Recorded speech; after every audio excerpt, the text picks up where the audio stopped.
let me know. All right. Hi, everyone. I know probably quite a few of you in the room already, and I apologize in advance if this presentation has already been presented to you, but trying to make sure we cover all of our bases. So today I'm going to just talk a little bit about the first season. As you know, the FSMA produce safety rule inspections have kind of started rolling out this harvest season. So I'm going to try to just talk a little bit about the first season of that, the things that we found, things that were worked and what kind of didn't work and things we need to improve. So on the agenda, we're going to talk a little bit about your basic FSMA requirements, whether or not your farm might be inspected. We can kind of go over that a little bit, and if you have questions, feel free to ask. We have kind of a small group, so if we have time, we can talk a little bit more about specific situations. The first season of inspections, as I mentioned, we're going to talk about things that worked and things that didn't work for us. And feel free to raise your hand. We can talk a little bit about if you've had an inspection and want to add anything to that. And then any regulatory updates. Things really haven't changed, but I'm just going to reiterate some of the things that people might want to know about. Okay. So as most of you know, FSMA, the Food Safety Modernization Act, has started to roll out the inspections this harvest season. FSMA is comprised of 7 different rules, and produce safety rule is just one of those rules. So if you have any sort of processing at your place of business, you might also want to learn a little bit, if you already haven't, the preventive controls for human food. There's a lot of different parts to this rule. I'm only going to talk about the produce safety rule today. So FSMA came about in 2011. It was one of the largest sweeping food reform changes in our government since basically the FDA was really created. So people are wondering why that's happened. Many people understand there has been some foodborne outbreaks recently in certain different aspects of the produce realm. And our global markets are expanding. So we kind of really just need, this is more of a checks and balances. I think it's going to help improve our food system. And that's kind of why it's been rolling out. We're getting our food from all different countries and all different places in the world now. So many of you have probably gap inspections as well. And unfortunately, these two things are different and they don't count for one or the other. They have a lot of overlap, but they are different in that the audits that you're going to go through for gap are market driven, and obviously you're paying for those. They're something that are required by your buyers. The inspections that you go through FSMA are by law, they're mandated. So unfortunately they don't count. And we're not at that stage, I don't know if we ever will be, to have them be interchangeable. But there are some similarities. I do have, so this farm guide that's up on the screen right now, it's a 2nd edition, came out last year, I believe, and there's some really good resources in there that show the overlap between FSMA and the gap audits. It highlights in every section of the rule where your gap stands and where the FSMA rule stands. So I do have some of those at the table if anyone's interested, and it also comes in PDF form if anyone wants one of those. So briefly, people want to know whether they're going to be inspected rightfully, and we're still trying to figure that out ourselves. We're still trying to sift through, thousands of farms that we have for this state and make sure we get to as many as we can. So this year we started with the very large farms, the farms that are doing the most in sales. And so now we're rolling out anyone we didn't get last year that are large. We're going to pick up this coming harvest season in addition to a little bit the smaller farms. So what produce is covered? This is pretty basic, everyone really knows, but it's generally foods that are consumed raw are considered covered produce. So certain types of fruits and vegetables, including mushrooms, definitely sprouts, peanuts, tree nuts and herbs, certain tree nuts, not all tree nuts. Microgreens are covered, but they're also not subject to sprouts rules, which are a little bit different. And I don't really want to get into that, but if anyone has any questions on sprouts, I can talk to you separately because it has a whole different side to the rule. And these things don't include food grains, barley, oats, rice, rye, wheat, anything like that. So those items are exempt. And I'm going to talk about the excluded produce on the next slide. So excluded produce generally can be those items that I mentioned. This gets a little confusing, so if anyone has questions, feel free to ask. It can be vegetables if you're going to be using it for personal or on-farm consumption, but generally, this is an exhaustive list of the foods that are exempt. They are sometimes adding things, but that is it. It is also in the rule itself. So I have little rule booklets at the table if anyone's interested in actually reading the rule. It's very boring, but I do have the ability to give those to you. And it lists that in that rule as well. And anything also that's going to be commercially processed with a kill step. So if you are growing, for example, blueberries, but all of your blueberries are going to be made into jam or concentrate, AKA cooked, then you would be exempt, even though blueberries are a covered commodity. So, and transplants, we aren't inspecting transplants. So if anyone has questions on that later, I can get more into it. And I think I talk a little bit about it in a few more slides, but. So this is also something that gets a little confusing, and I'll try to be less confusing, but like I said, if you have questions, raise your hand. So there are some exemptions in addition to the processing exemption that I mentioned.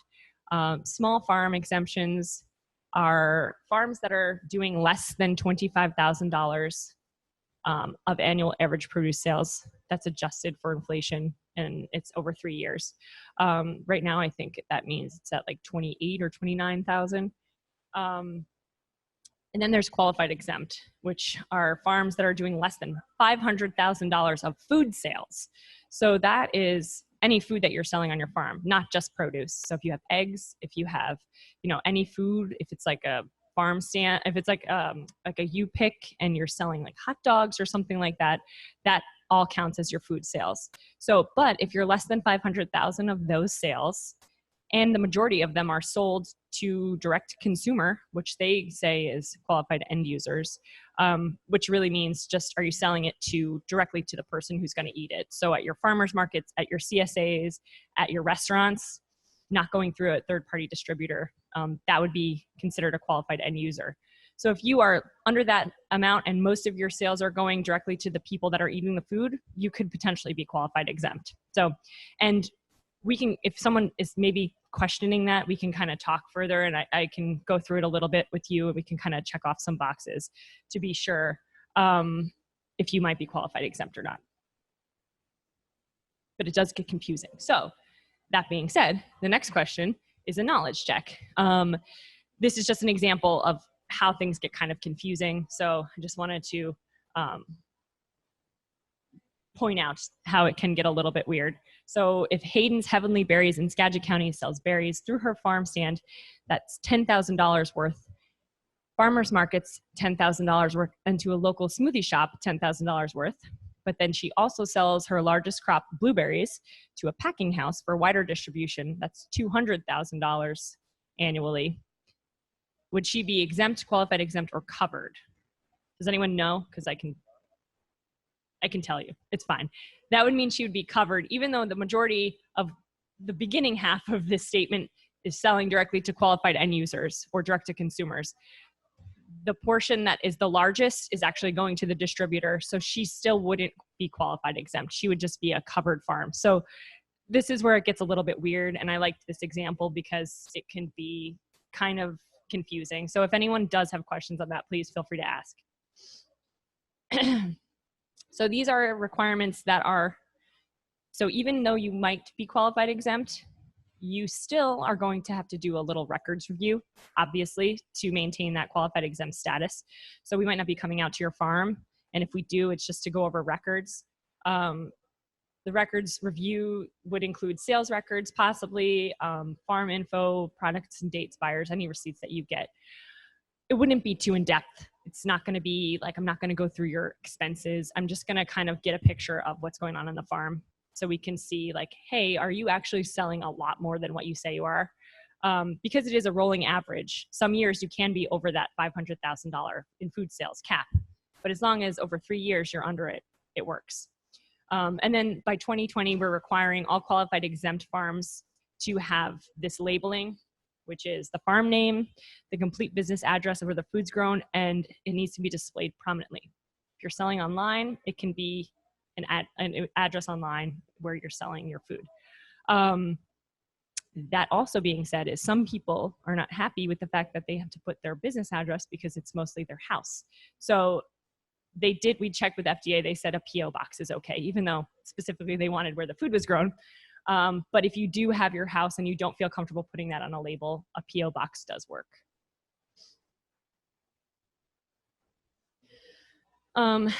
So why should exempt farms know about FSMA? So some of you might be exempt from FSMA. You may still have a gap audit, but you might be exempt from our rule. Obviously, you want to keep your customers safe and you want to meet buyer demands. If you're doing gap, you might also not be covered, but understanding FSMA will help you in your gap inspection as well. As I mentioned, there's a lot of overlap and we're free. So if you have questions, feel free to reach out. If you have questions and you're not a covered farm, that's okay. We can still work with you. And just to manage your business risk and your liability. Obviously, the more information you're armed with, the better you can produce food. So quickly, year one of produce inspections. So I mentioned I was going to just kind of go through this quickly and show you what worked and what didn't work. This is our produce safety program. We are kind of spread out because produce is grown all over the state. So I'm based out of Bellingham. We have our main office is in Olympia. There's 3 people that work there. Seattle, our communications and outreach, Karen Ullman lives there. We have an inspector in Yakima. Obviously, there's a lot of tree fruit down there, as well as Wenatchee. So we have 3 inspectors for the state, and this is where we are located. I'm up here in Whatcom. We have someone in Chelan and someone in Yakima counties, where the majority of the produce is kind of grown. I cover the whole west side, so I get like that really giant range, but Yakima still has more farms than I do. So it's kind of weird how it's broken up. So these inspections are pre-scheduled. They are, I will call you, and for those of you who have had an inspection, I probably call you a week or 2 in advance, and we have a conversation, then I call you again, double check, make sure you don't have any questions, confirm the date, and then I might even check with you the day before to make sure we're still on. So they're not surprise inspections. You will know well in advance before we're coming out there. And the first year or 2 are educational. So we don't have a paradigm for scoring inspections yet. So if, and we're using farmers to, in good faith, reach out to us as best we can, because we don't have a compiled list specifically for all the farms, because farms are not required to register in the state. So we're just kind of reaching out to growers. So if anyone wants to offer up their farm for an inspection, or what I'm going to talk about in a little while is called an on-farm readiness review, which is like a mock inspection, feel free. It's all educational. There's not going to be violations. So I've been trying to stress that to people, especially if your farm is possibly going to be inspected next year. Just might as well get it over with, because there's no scoring going on right now. So what we do is, when we review on the phone, I'll go through a little interview. We'll go over records, and then we'll go to the farm and do the observation stuff. So, and then we might review records again. As I mentioned, the inspection timeline. So we started with the large businesses that were more than $500,000 this year. We didn't get everybody because we're just starting the program. So we're trying to catch up, basically. So if you are one of those large farms and we didn't come to you this year, you will probably hear from me next year. Like I said, it's not scary. And there's a couple people in the room that I have inspected that can probably attest to the fact that it's very low key. And we'll probably reach out to you next year, as well as the small businesses. So those are the people that are doing $250,000 to $500,000. We're going to be trying to get as many of those farms as we can. There's a lot more of those. So once again, there might be a little bit of backlog. And then eventually the very small businesses, which are 25 to 250. So, and then once again, if you're under that 25, you're exempt.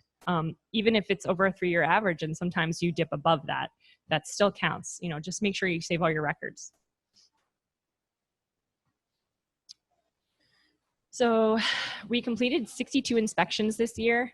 The range was diversified, berries, and tree fruit.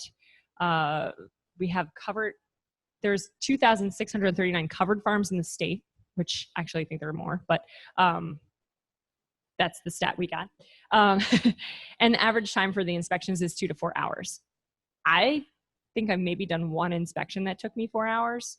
I don't really know if anyone else has. Generally, they're 2 to 3 hours, depending on, you know, your records, how neat they are, if you have to like reach out to a lot of people to get things done.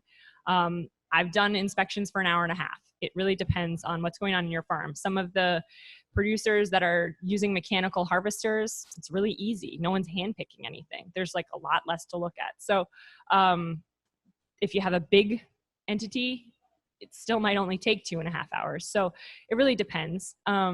But it's not that long. We try to not stay on farm for a long time because we don't want to take up too much of your time during harvest season, because we do have to come during harvest. So lessons learned for tree fruit growers. They're obviously a high majority are required by their markets to comply with FSMA and FSMA because they're making a lot more profit, so they end up falling under our rule.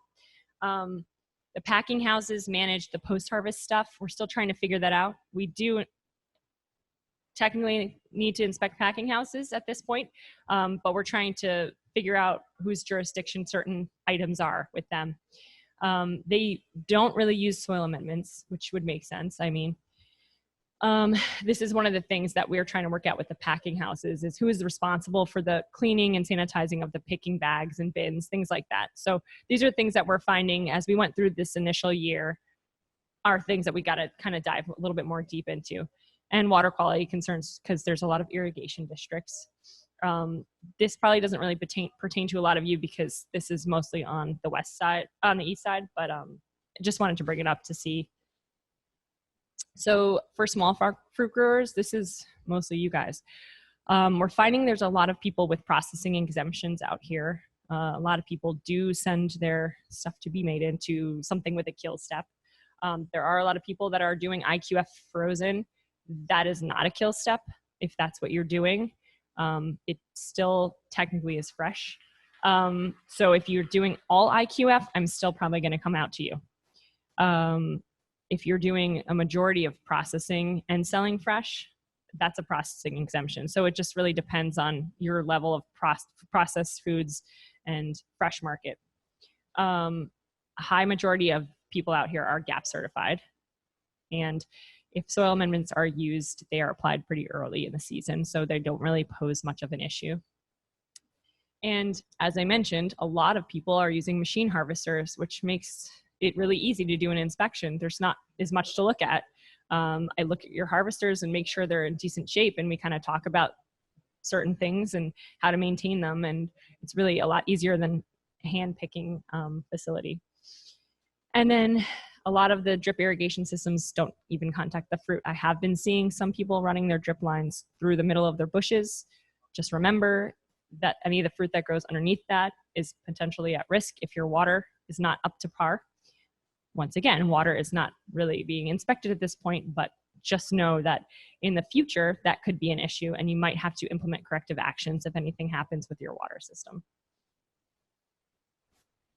And diversified row crop growers, there's a lot more, I think, up here than there are in most of the state, on the west side, rather.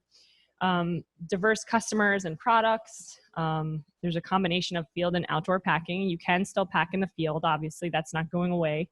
And post-harvest handling infrastructure, we're finding, you know, kind of where things are going and materials that people are using to be, you know, something that we want to have a little more of a conversation with. And then visitor management. That goes for berries as well, because people are doing U-pick. But, you know, any sort of agritourism that you have, it's not really falling under us, but we want to make sure that if you're doing any U-pick, it does still, you do have signage and you do have the appropriate things that are happening to fall under FSMA and cover the FSMA requirements. So record keeping, and I like to tell people, because if you've ever sat through the produce safety class, it's great, but it does get a little daunting with records. There's a lot of records that we go through. So what I've been trying to tell people is that when I come out to a farm, I really want to see 3 major records. And those records kind of are a big umbrella of a lot of them. But if you think about it in this way, it's a little easier. If I'm coming out to your farm, I'm going to want to see your worker training records. That's definitely something that I have to see. It has to be signed by someone that's reviewed it and dated. That's something that's specific to FSMA.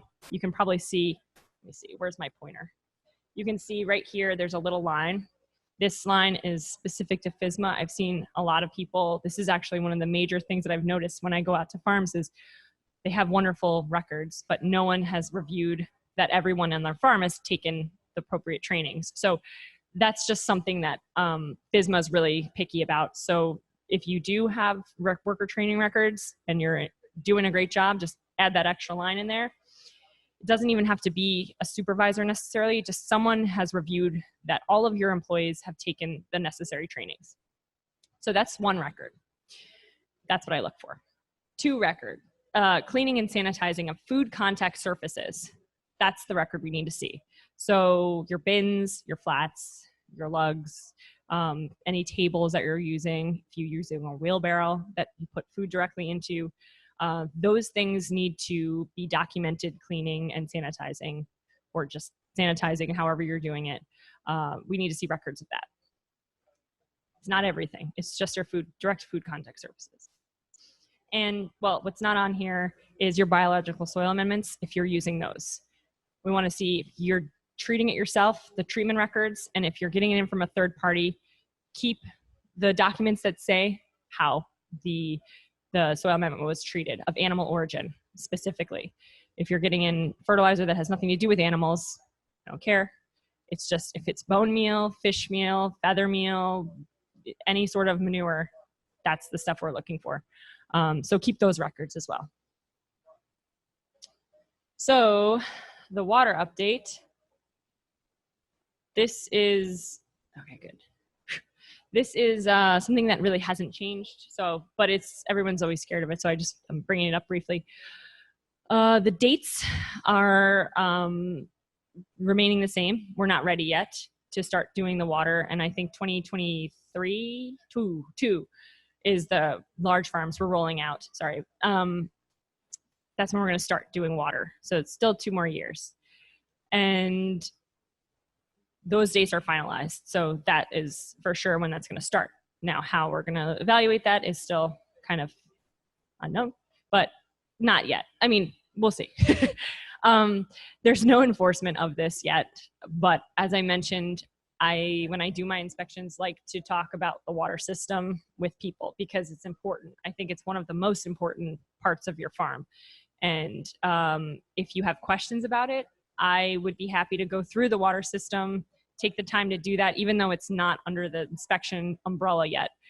In fact, I think that might be the best way to do it. I'm not evaluating you based on any sort of violation system. I'm going to go out there and just try to help you. So if you do have an inspection and you are unsure about your water system, feel free to we can walk through everything together. You can show me all your records. If you are testing your system, if you have lab tests, feel free to show it all to me. And the FDA has extended the list of methods, which is really nice. So there's like 9 different methods you can use now. And I think there was only 1 in the beginning. So hopefully it makes it a little easier for people to do their tests when that needs to happen. And they are accepting presence absence tests for post-harvest water. So the water that is going to be the closest to where you're going to be sending your food out. So anything that is hand washing, any potable water is going to have 0 E. coli. So this is just a little, this is just a little brief thing. I don't want to get too much into it because it takes forever to explain a lot of this stuff and I don't want to confuse anyone. So Production water would be considered your irrigation, your fertigation, your crop sprays, cooling, frost protection, and dust abatement. That's your production water. That's not your post-harvest water. And the requirements for that are less than 126 CFUs of E. coli and less than 410 CFUs, standard deviation, sorry, per 100 milliliters of H2O. So the post-harvest water is the water I was mentioning. That's washing, any food contact surfaces, anything that you are going to be, like I mentioned, if you have cleaning and sanitizing with food contact surfaces, pay attention to the water that you're using for that, because that's your post-harvest water. Hand washing, as I mentioned, if you're using agricultural teas, which most people don't do, that's post-harvest water. And irrigating sprouts, which I don't know if there's any sprouts growers in here, but that's supposed to have 0 detectable E. coli. So in 100 milliliters of water. If you haven't done anything and are wondering how to prepare for this upcoming water part of the rule, these are just some little recommendations. If you are doing stuff to your system and you're testing and you're maintaining it regularly, we recommend that you at least walk through your system and inspect it annually. Continue to do that. Make sure that you are continuing to just maintain stasis, basically. And if you're finding that, you know, you're testing and there's anything that you have to do as a corrective action, just keep doing what you're doing, basically. If you don't already have water management strategies in place, I would say maybe start to develop those, or at least have an idea of what you would do in certain situations. Emergencies, if you did have a really high E. coli hit, how to implement corrective actions. And if you haven't tested your system, I would recommend doing so, just to get a baseline and an idea of your water. It's going to be a very, very small picture, but if you could test your system prior to these inspections rolling out, it would probably be in your best interest, so you're not surprised when it counts. So what can farms do now? As I mentioned, there is this lovely produce safety training, the Produce Safety Alliance, through the Produce Safety Alliance. At least one supervisor or responsible party must successfully complete this training as recognized by FDA. We are starting to offer them. I think they started early November, and I have some of the dates up here. Yeah. So we did have one early November. These are the dates coming up. There's only one right now in Linden, but that could change. I don't know if they're going to add more. No? Okay. Never mind. That's it. Show up. Make sure you're there, because that's it. Or you can drive all the way to, you know, Walla Walla. I don't know. But yeah, so these are the upcoming dates. And if you haven't done this yet, do it. It's highly subsidized right now. I don't know what the FDA will charge in 5 years. They could charge whatever they want. So you might as well go now. And I did mention this earlier. So talking about this briefly, because it's we're starting to roll out inspections, so it's not as relevant. It is for the smaller farms, but this is the on-farm readiness review process.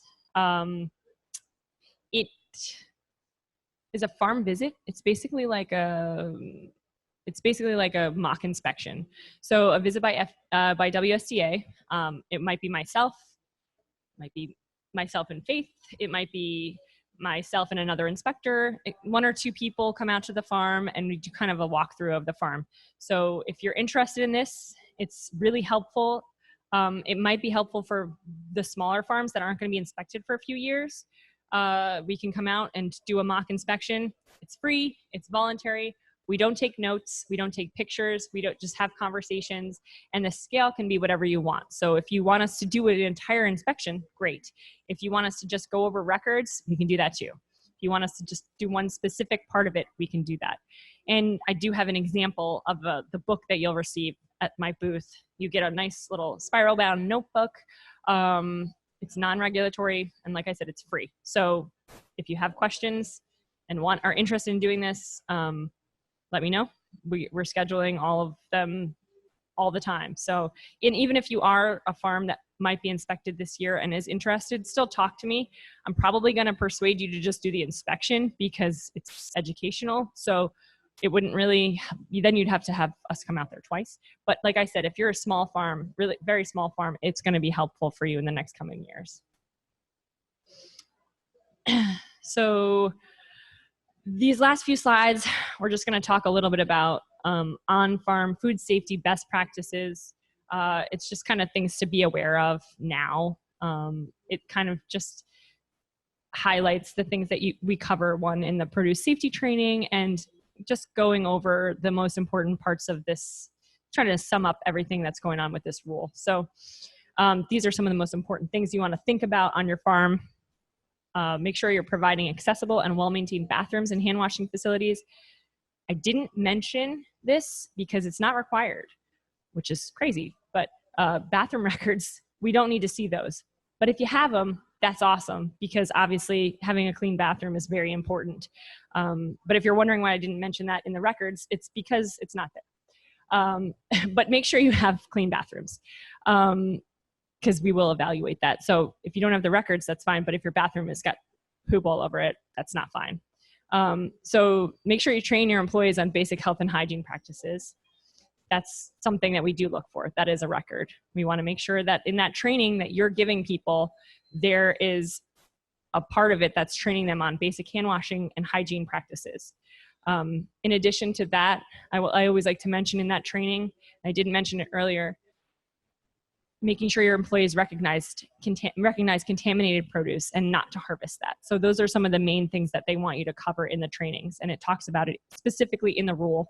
And if people have questions about other things that might need to be included in the trainings, just come up to me.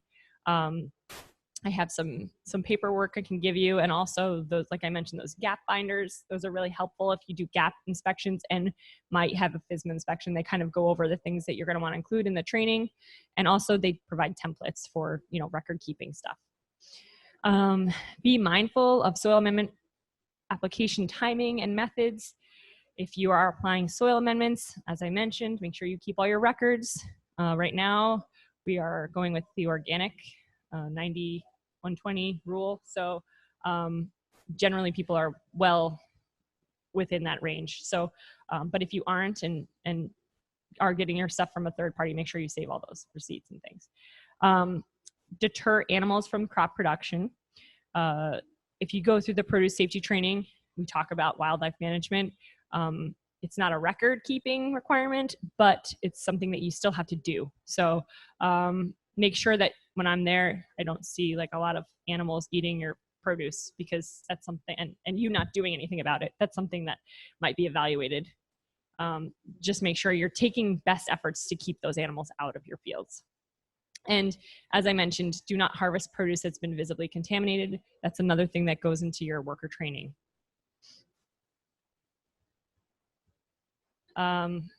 Sample and test your irrigation system once annually. At this point, you're really just supposed to understand your irrigation system and walk through it. You should test it. It's important to know what your water system's doing, because who knows, if I show up and you're surprised, that might not be the best time to figure it out. That's what we're trying to tell people, to do all that stuff in advance. So use water with no detectable E. coli for harvest and during harvest and post-harvest.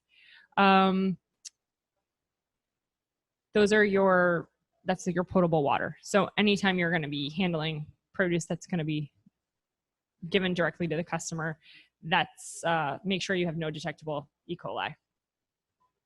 Avoid placing harvest bins on the ground during harvest and post-harvest. This one's hard because the way a lot of people harvest, obviously people put bins in the ground. That makes sense. There are ways that you can do it without it being a significant risk. I've seen people put some empty ones underneath the bin before they set it on the ground. If there's a little bit of a riser in your flats or lugs, I'm not too concerned about it. It's really just common sense. If you put your bin on the ground and it looks like it's probably not in a place that's going to look the greatest, like if it's in a place where there's dust or a lot of debris, just reevaluate where you're placing your bins. A lot of this, if it looks bad, don't do it. That's the kind of things that I look for when I'm coming in. You can have I'm not going to dock you if your bin's on the ground and it's safe and doesn't look like there's any sort of potential for contamination. So just pay attention to the things around it. This rule is very vague. It's written so that there's a lot of room for interpretation. So it's not cut and dry. I'm not going to just dock you because your bin's on the ground, but just make sure you pay attention to the conditions of where you're putting your bin. And setting a cleaning and sanitizing schedule for food contact surfaces. So this says tools and equipment, but I'm going to specifically say, yes, you should be cleaning all your tools and equipment, but also make sure that you have that record for your food contact surfaces specifically. We are going to be looking for that. Anything that comes in direct contact with your produce. So, and I think that is the last slide. So, yep. Does anyone have any questions? Yes, yes. Just 1 second. Hey, Beth. Liz from Enfield Farms. Yes. As far as the Produce Safety Alliance training, Mm-hmm. is that something that somebody has to do annually, or is it just like, oh, you do it once and then you're good? Nope, that is once and you're good. Perfect. And you can have more than one person do it, and it doesn't matter. If you think that there's like, if you have shifts, and you always want to have someone probably there with it. So if you have a large facility, it might be best to have 1 or 2 people have it. Another question? Hi, Faith Kreitzer, Produce Safety Extension Specialist with WSU. Just to direct you all, please do go ahead and register for the PSA course if you haven't had it yet. Yeah. We can only handle so many people, and we want to get you in right now. And if you need any help finding out how to register for that, by all means, come and find me during the break, and we can do that. Yeah. Thanks. Anyone else? We also have another question from Prosser. They're saying in number 7, the use of water with no E. coli, is it a new regulation, and how do people regulate or test for that? In this one right here. As far as, so during harvest, that would be your irrigation water. That's, well, not during harvest. Anything prior to harvest is irrigation water. So your harvest water, if you're using it to harvest, that is not new. That's zero detectable E. coli. What it kind of is confusing in this is anything that you're using to irrigate your field, that is not post-harvest water. That is your production water. So that is allowed to have the 126 count of E. coli. This is a little confusing, specifically because there's not a set timeline between when production and harvest end and begin. So it is a little confusing, but yes, if you're using water to harvest and you're harvesting it and taking it and right away using it and putting it to the consumer, that needs to have zero detectable E. coli. But as far as production, if you're just irrigating your fields, that doesn't. So I don't know if that answered the question, but hopefully. Anyone else?